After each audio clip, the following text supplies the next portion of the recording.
사랑하는 팔찌구 성도님들, 은혜로운 한 주 보내고 계신가요? 지난주부터 위드 코로나가 시작되면서 우리의 일상이 조금씩 회복되고 예배 자리와 모임들도 회복되어지고 있음을 느끼게 됩니다. 하반기 성인 성서 연구는 전체 11번의 성경 공부를 진행하게 되는데요. 오늘이 10번째 시간이고 다음 주가 마지막 시간이 되는데요. 오늘까지는 온라인으로 성경 공부를 진행하고 다음 주 마지막 시간은 오프라인으로 성경 공부를 진행하게 됩니다. 다음 주 마지막 시간 오프라인으로 성경 공부에 참여를 희망하시는 분들은 교구장님이나 구역장님과 권철님에게 미리 신청해 주시면 감사하겠습니다. 다음 주 부득이한 사정으로 오프라인 성경 공부에 참여하지 못하는 분들이나 또 직장으로 인해 오전 시간에 참여하지 못하시는 분들이 계실 수 있어서 유튜브에 별도의 영상을 준비하여 온라인으로도 성경 공부를 잘 마무리하실 수 있도록 준비하겠습니다. 아무쪼록 오늘과 다음 주 두 번의 남은 시간까지 많이 참여해 주셔서 출애굽기 구원의 여정을 잘 마무리하실 수 있기를 바랍니다. 지난 시간까지 공부했던 내용을 잠시 복습해 보도록 하겠습니다.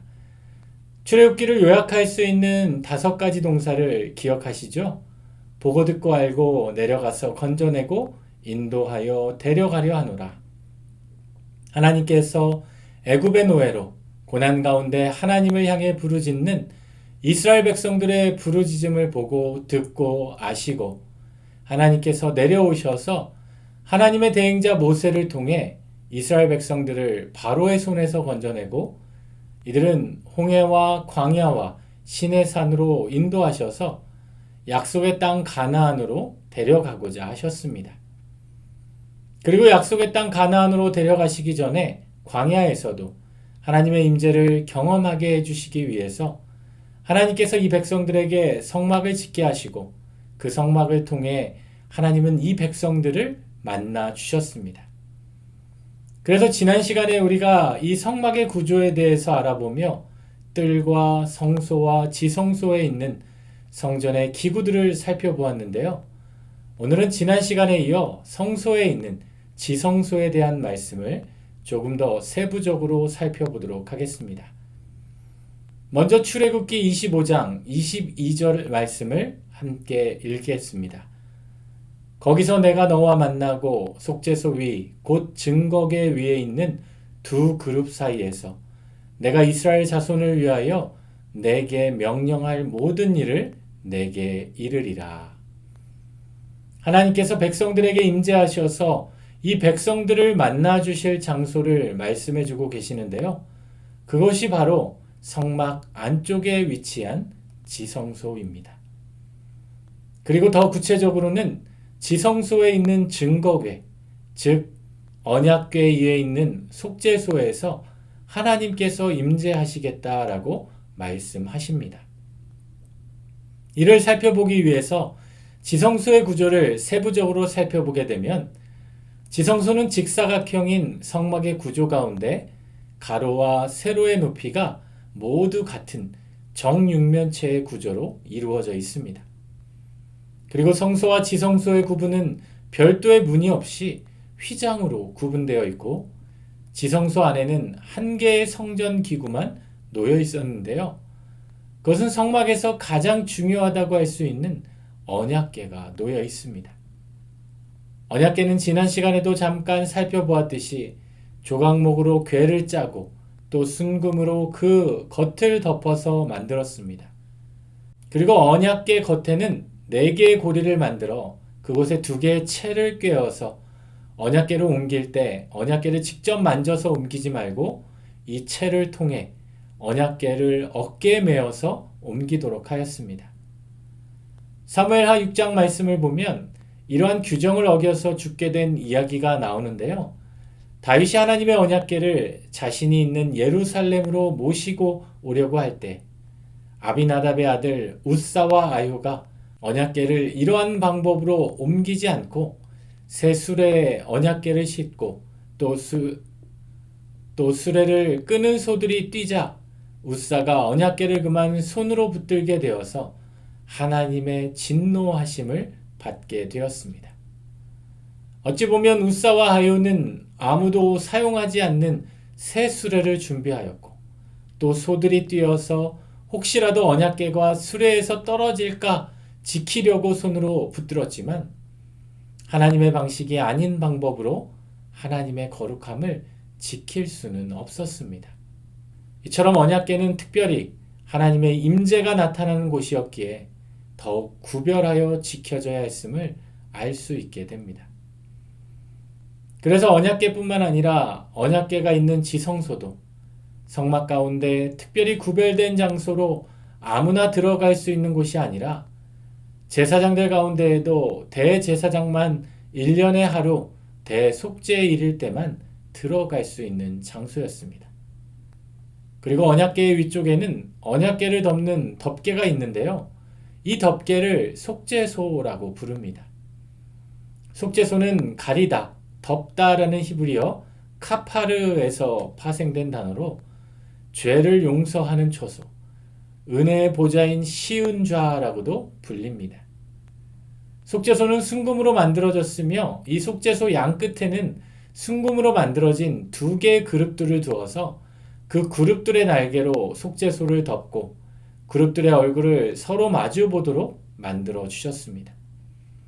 성경 말씀을 보면 종종 여호와 하나님의 임재를 나타낼 때 여호와께서 그룹 사이에 좌정하신다라는 표현이 사용되곤 하는데요. 이때 말하는 그룹 사이가 바로 속죄소 위에 2 그룹을 가리킵니다. 그리고 이 속죄소 아래 언약궤 안에는 하나님께서 모세에게 준 증거판을 그 언약궤 안에 넣으라고 말씀해 주셨습니다. 성경을 보게 되면 이 부분에 대한 다양한 기록들을 찾아볼 수 있는데요. 히브리서 9장 4절 말씀을 보면 언약궤 안에는 언약의 돌판들 뿐만 아니라 만나를 담은 금 항아리와 아론의 쌍난 지팡이가 있다고 기록되어 있습니다. 그러나 오늘 본문에는 언약궤 안에 언약의 돌판인 증거판 외에 다른 것을 넣으라는 말씀이 없음을 알 수 있게 됩니다. 그리고 열왕기상 8장 9절 말씀에서도 언약궤 안에는 2 돌판 외에 아무것도 없다라고 말씀해주고 있습니다.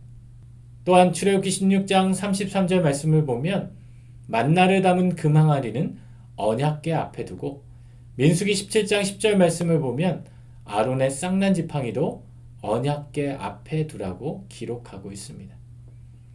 이를 종합해 보면 언약궤 안에는 2 돌판이 들어 있었으며 히브리서의 말씀은 언약궤와 함께 지성소에 함께 보관했던 것들을 나타내 주고 있는 것이라고 생각할 수 있습니다. 여기서 한 가지 우리가 생각해 볼 수 있는 부분이 있습니다. 하나님께서 언약궤를 만드시고 그곳에 하나님이 주신 언약과 율법의 증거판을 넣으라고 하셨는데요. 그것을 언약궤에 넣고 그대로 두지 않고 속죄소라는 언약궤의 뚜껑을 만들어서 그것을 덮으셨다라는 것입니다. 이는 우리를 향하신 하나님의 크신 은혜를 담고 있습니다. 하나님께서 임재하셔서 우리를 율법의 잣대로 판단하셔야 하심에도 하나님께서는 그것을 은혜로 덮으시고 우리의 죄를 용서하여 주셔서 구원의 은혜를 베풀어 주시겠다라는 하나님의 사랑이 담겨 있는 것입니다. 그래서 속죄소의 자리는 하나님의 은혜의 보좌의 자리가 됩니다. 여기서 덮다라는 단어는 히브리어 사카크라는 단어인데요. 이는 가리다, 덮다, 막다, 둘러싸다, 보호하다라는 의미를 지니고 있습니다. 하나님께서는 처음부터 우리를 죄로부터 용서하시고 우리를 죄의 심판으로부터 가리고 막고 보호하실 계획을 가지고 성소를 하나하나 설계하셨던 것입니다. 오늘 우리는 이러한 은혜의 보좌가 우리에게 있음을 기억하고 계신가요? 히브리서 4장 16절 말씀을 보면 그러므로 우리는 긍휼하심을 받고 때를 따라 돕는 은혜를 얻기 위하여 은혜의 보좌 앞에 담대히 나아갈 것이니라 라는 말씀처럼 우리 모두가 매 순간순간마다 이러한 주님의 은혜의 보좌 앞으로 담대히 나아가 하나님의 은혜를 덧입으며 살아가실 수 있기를 바랍니다. 우리는 율법 아래에 있지 않고 은혜 아래에 있는 자들임을 기억해야 합니다. 계속해서 언약궤와 관련된 말씀을 살펴보게 되면 언약궤 안에 있던 것과 또 언약궤 앞에 있는 두 가지를 하나님께서 특별히 두신 이유가 무엇인지를 생각해 볼 수 있습니다. 두 돌판, 만나를 담은 금 항아리, 그리고 아론의 쌍난 지팡이. 이 세 가지를 지성소의 언약궤와 함께 두신 뜻이 무엇인지를 살펴보면 이것들은 모두 하나님께서 모세를 통해 이스라엘 백성들을 구원하시면서 나타났던 사건들과 관계가 있는 것으로 많은 사건들 가운데 이 세 가지를 구별하셔서 두신 것은 특별한 목적이 있다라는 것입니다. 이는 지성소에서 하나님의 임재를 경험하는 자들이 갖추어야 할 하나님의 원칙임과 동시에 하나님의 가치관이라고도 말할 수 있습니다. 첫째로 두 돌판을 그곳에 두었다라는 것은 그 돌판을 통해 주시는 말씀, 특별히 십계명의 말씀을 지키는 자들만이 지성소에서 하나님의 임재를 경험할 수 있게 된다라는 말씀입니다. 지난 시간 제9강에서 특별히 십계명의 말씀을 함께 공부했었는데요. 두 돌판의 핵심은 하나님 사랑과 이웃 사랑으로 요약할 수 있습니다. 먼저는 하나님을 사랑함으로 하나님께 온전히 예배를 드리고 이어서 이웃을 사랑함으로 이웃에 대해 거짓 증거를 하지 않고 이웃을 자신의 몸과 같이 사랑하며 살라는 말씀입니다. 또한 두 돌판을 그 언약궤 안에 두었다라는 것은 하나님의 말씀을 우리의 삶의 중심에 두고 살아가라는 말씀이기도 합니다. 두 돌판은 하나님께서 친히 쓰신 그 언약을 모세를 통해 이스라엘 백성들에게 친히 주신 것으로 살아계신 하나님의 말씀을 상징해 주는 것입니다. 특별히 하나님의 말씀에 대한 성경의 많은 구절 가운데 제가 가장 좋아하는 말씀 중 하나는 말씀 시편인 시편 119편 105절의 말씀입니다. 이 말씀을 보면 우리가 잘 아는 말씀이지요. 주의 말씀은 내 발의 등이요 내 길의 빛이니이다. 하나님의 말씀이 우리의 발의 등불이 되고 우리 길의 빛이 되어 주셔서 마치 하나님의 말씀이 우리 인생의 중요한 방향을 인도하는 인생의 나침반과 같은 역할을 하게 된다는 것입니다. 그렇게 하나님의 임재를 경험하고자 하는 자의 삶에는 언제나 하나님의 말씀이 그 중심 가운데 있어야 한다라는 것입니다. 둘째로 만나를 담은 금 항아리를 그곳에 두었다라는 것은 만나를 하늘에서 내려주신 하나님을 우리 인생의 공급자로 믿는 자들만이 하나님의 임재를 경험할 수 있게 된다라는 것입니다. 광야와 같이 황량하고 아무것도 구할 수 없는 그 땅에서도 이스라엘 백성들은 하나님께서 하늘에서 내려주시는 만나를 통해 매일 매 순간마다 배를 채우며 살아갈 수 있었습니다. 여기서 하나님의 방식은 한꺼번에 만나를 내려주시지 않고 매일매일 하루 먹을 양만큼의 만나를 내려주셨다라는 것입니다. 이것은 하나님께서 우리에게 주신 양식과 은혜는 매일매일 공급받으며 살아가야 한다라는 말씀입니다. 뜨겁게 하나님을 경험하고 큰 은혜를 입었다고 해서 그것만으로는 우리가 계속해서 살아갈 수는 없다라는 것입니다. 매일매일 날마다 숨쉬는 순간마다 주님께서 내려주시고 또 주님께서 채워주시는 은혜를 공급받으며 살아갈 수 있어야 합니다. 또한 만나를 담은 금 항아리를 그곳에 두었다라는 것은 만나를 상징하는 예수님이 나의 양식이 되어야 한다라는 것입니다.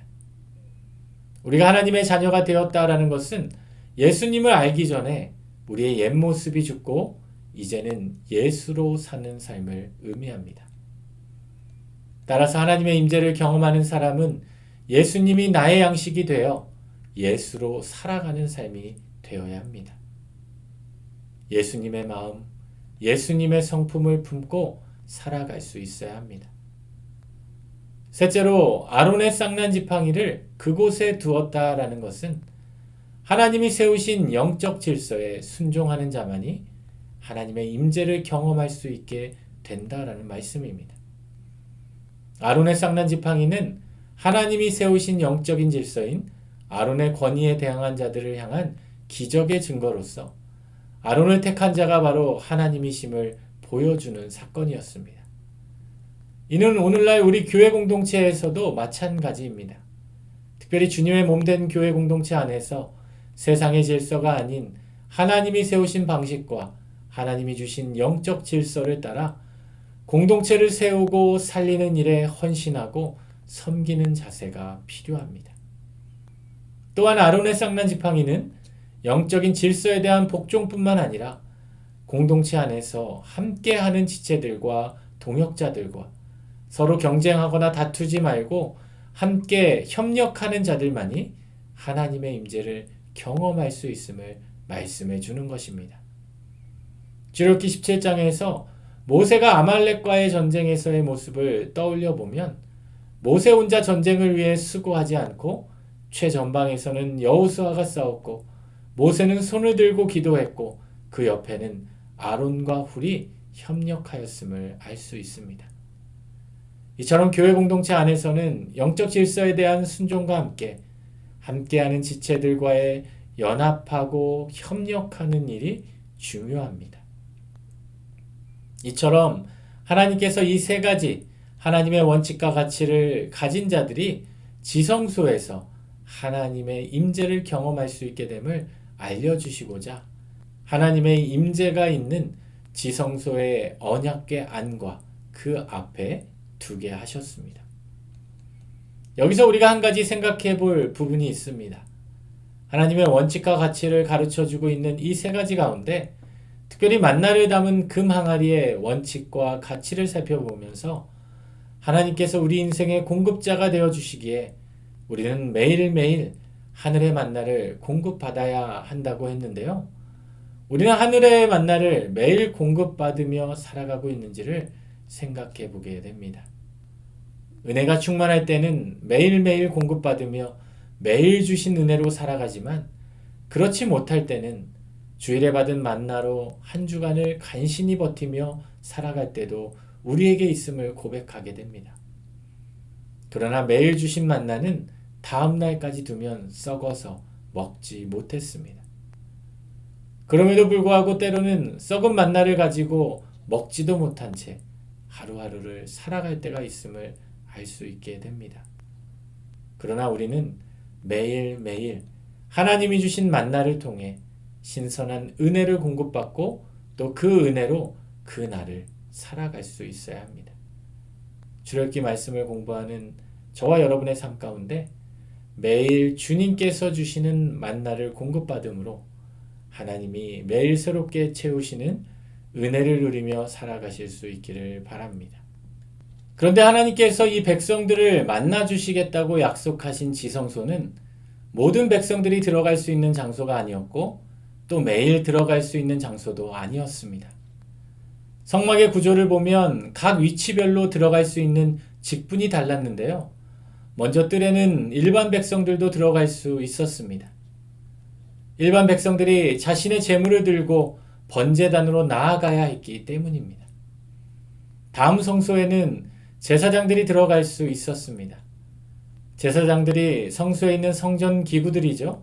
등잔대, 떡상, 분향단을 관리하기 위해서 적어도 아침과 저녁으로 들어갈 수 있었습니다.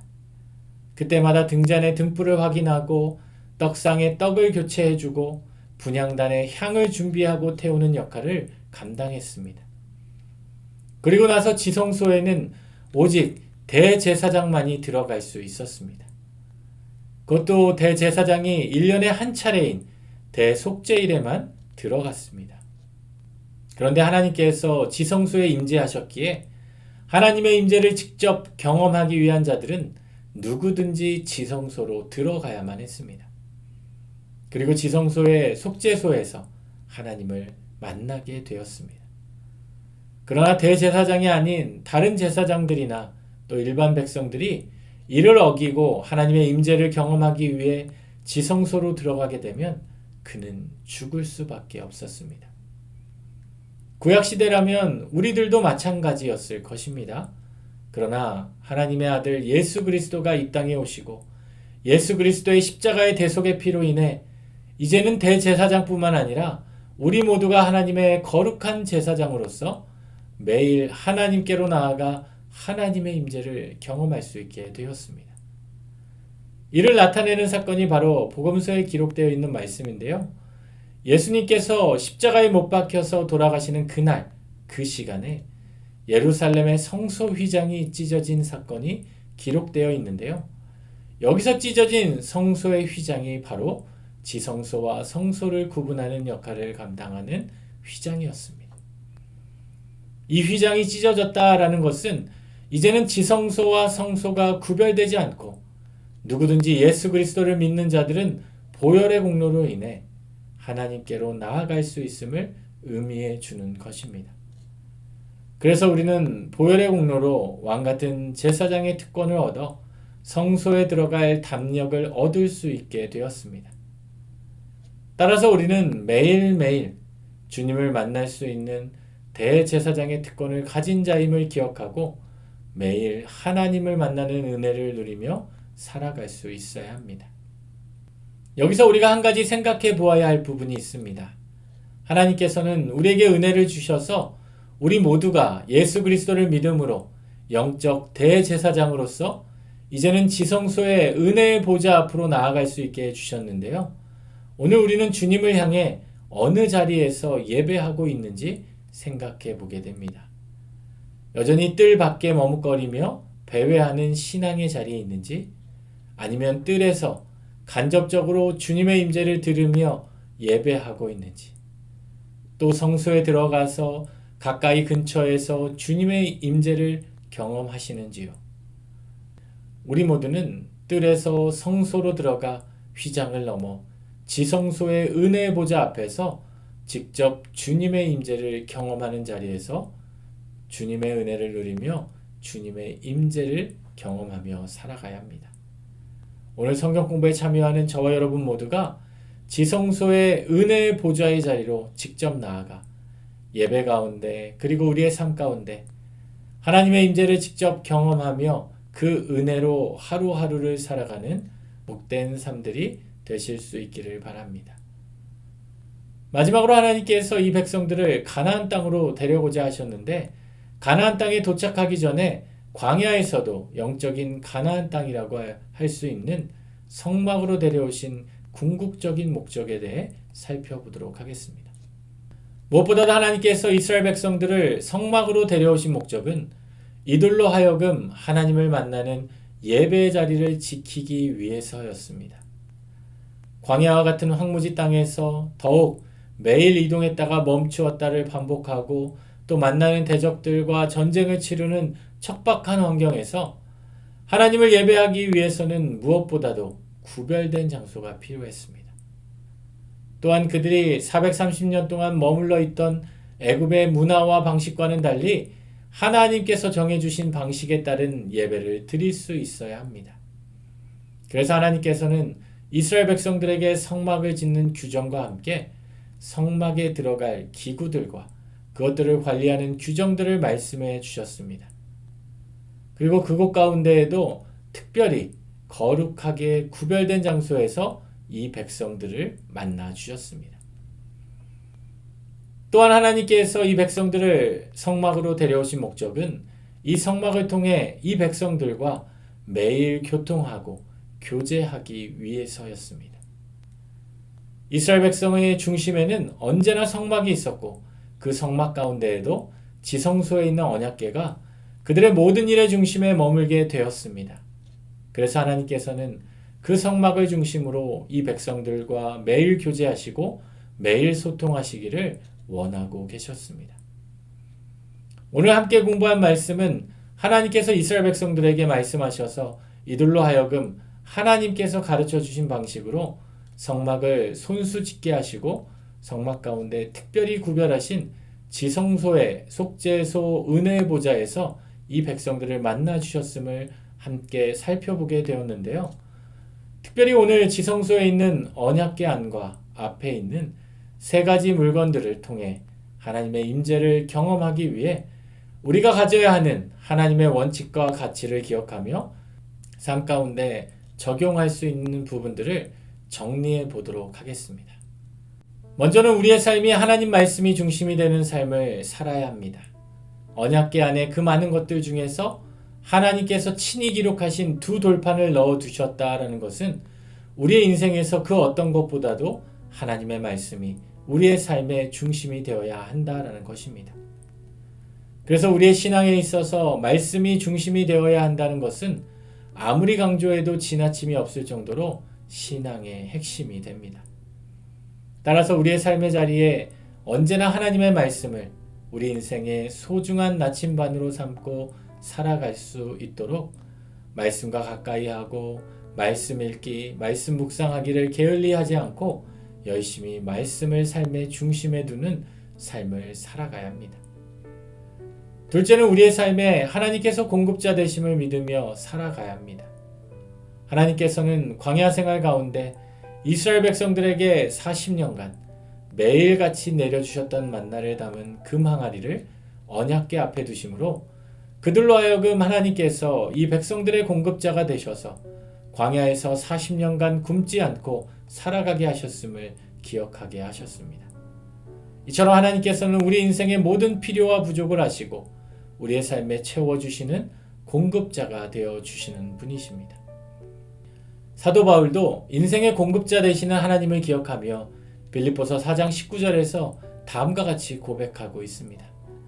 나의 하나님이 그리스도 예수 안에서 영광 가운데 그 풍성한 대로 너희 모든 쓸 것을 채우시리라.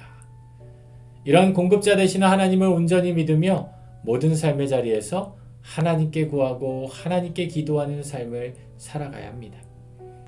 셋째는 우리가 하나님 안에서 연합하고 협력하는 삶을 살아가야 합니다.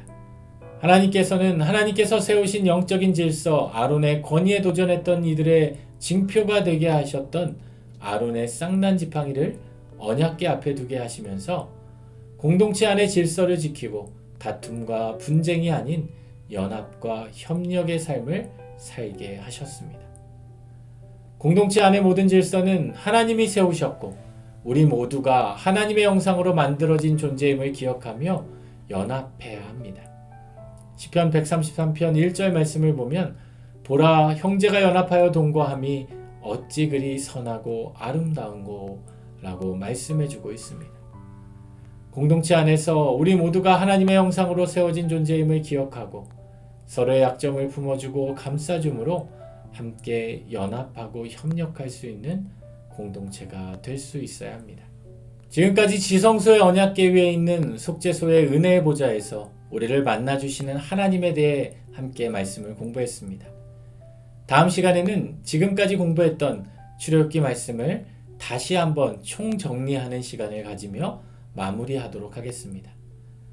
우리의 삶의 자리에서 늘 우리를 만나주시기를 원하시고 또 우리와 교통하기를 원하시는 하나님을 우리 예배의 자리와 우리의 삶의 자리 가운데 더욱 깊이 만남으로 우리의 모든 연약함이 속죄되고 하나님의 임재를 경험함으로 모든 삶의 자리에서 하나님을 만나는 은혜가 넘치는 복된 한 주간이 되시기를 우리 주님의 이름으로 축원합니다. 기도하겠습니다. 사랑의 하나님 감사합니다. 죄 많은 우리를 주님의 은혜로 사하여 주시고 우리를 만나 주시고 우리의 삶 가운데 함께 하셔서 우리로 하여금 주님의 자녀가 되게 하시고 하나님의 거룩한 제사장의 역할을 감당케 하시니 감사를 드립니다. 출애굽기 말씀을 공부하면서 우리의 믿음이 더욱더 자랄 수 있게 하시고 또 남은 시간까지 또 열심히 참여하는 그러한 은혜가 있게 하여 주옵소서. 예수님의 이름으로 기도드립니다. 아멘.